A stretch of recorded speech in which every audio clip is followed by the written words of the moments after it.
Next group जो हमारे पास available है वो है पैराग्राफ के रूप में। पैराग्राफ में काफी सारी पैराग्राफ की सेटिंग्स अवेलेबल है। इनकी सेटिंग्स का प्रयोग करने के लिए आप सिलेक्ट करें जहां भी आप पैराग्राफ सेटिंग्स अप्लाई करना चाहते हैं। उसमें आपके पास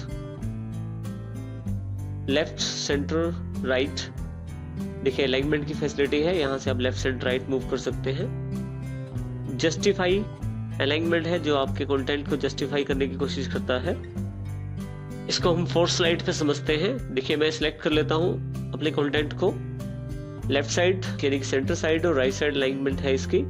मैं चाहूं तो इसे जस्टिफाई कर सकता हूं जिससे कि अपने आप को ये टेक्स्ट बाउंड्री के अनुसार सेट करने की कोशिश करता है। अभी बाय डिफॉल्ट इसे मैं सेंटर अलाइन कर देता हूं। इसके अतिरिक्त हमारे पास यहाँ बुलेट्स अवेलेबल है। मैं तो बुलेट स्टाइल दे सकता हूँ। जैसे एग्जांपल के लिए यहाँ तीसरी स्लाइड सिलेक्ट कर लेता हूँ इसको मैं, हार्डवेयर और सॉफ्टवेयर दोनों को। यहाँ ऑलरेडी बुलेट्स अवेलेबल हैं। आप चाहें तो इनको चेंज कर सकते हैं अलग बुलेट स्टाइल से। यदि ध्यान दें तो जैसे जैसे माउस मैं मूव करता हूँ तो वैसा वैसे ही वो अलग बुलेट स्टाइल्स अपना लेता है। जैसे ही मैं जिस बुलेट स्टाइल पे क्लिक करता हूँ वो एप्लीकेबल हो जाता है।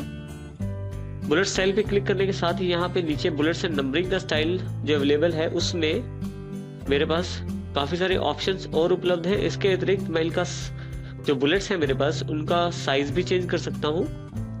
टेक्स्ट के अकॉर्डिंग इनका साइज 65% दिखाएगा। और इसके अतिरिक्त यहाँ से कलर भी चेंज कर सकता हूँ जो मेरा बुलेट्स है। और इन बुलेट्स की जगह पिक्चर्स का इस्तेमाल भी कर सकता हूँ जो मेरे पास यहाँ पिक्चर में से अवेलेबल हो जाएगा। इसके अतिरिक्त मैं यहाँ कस्टमाइज कर सकता हूँ और जो मेरे पास सिंबल्स अवेलेबल रहते हैं माइक्रोसॉफ्ट ऑफिस में उनका प्रयोग भी मैं अपने बुलेट्स के लिए कर सकता हूँ। और यदि मैं यहाँ कैंसिल करता हूँ तो वापस अपनी पोजीशन पे आ जाएंगे। इसी तरह से नेक्स्ट ऑप्शन जो है हमारे पास नंबरिंग का है। अगर नंबरिंग क्लिक करता हूँ तो नंबरिंग अवेलेबल हो जाएगी।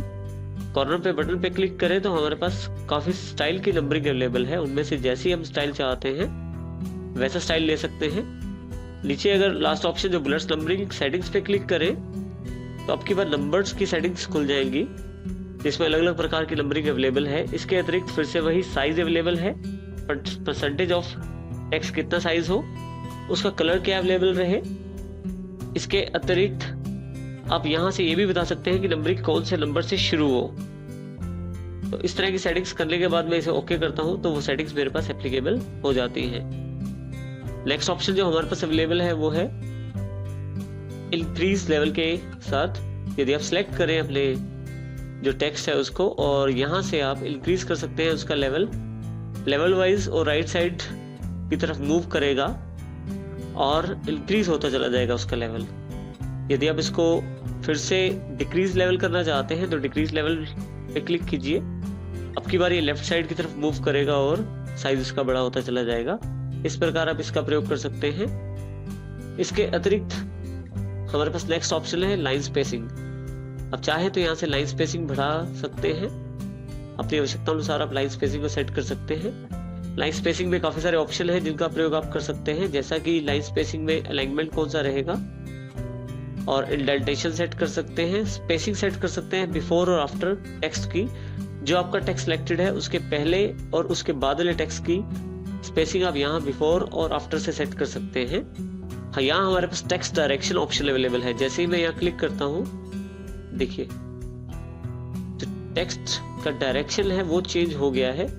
इस तरह से टेक्स्ट डायरेक्शन से मैं ये ऑप्शन प्रयोग कर सकता हूँ। टेक्स्ट को अलाइनमेंट कर सकता हूँ वर्टिकली, टॉप, मिडल, बॉटम, जैसा ऑप्शन मैं चाहता हूँ वैसा ले सकता हूँ।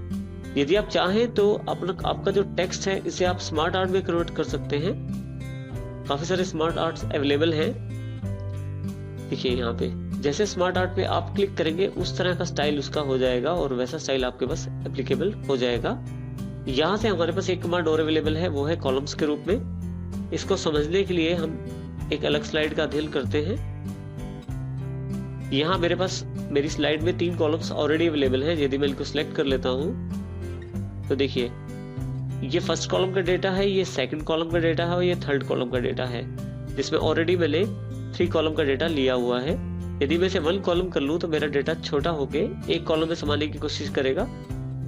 इसी तरह से सेकंड कॉलम, इसी तरह से थर्ड कॉलम। मैं चाहूँ तो यहाँ से कॉलम और भी बांट सकता हूँ। मोर कॉलम्स पे जाके नंबर ऑफ कॉलम बताने हैं मुझे और उनके बीच में कितना स्पेस होना चाहिए वो बताना है, तो मेरे पास नंबर ऑफ कॉलम्स बढ़ जाएंगे।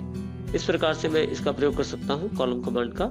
इस प्रकार से पैराग्राफ जो ग्रुप है उसकी कमांड्स का प्रयोग किया जा सकता है।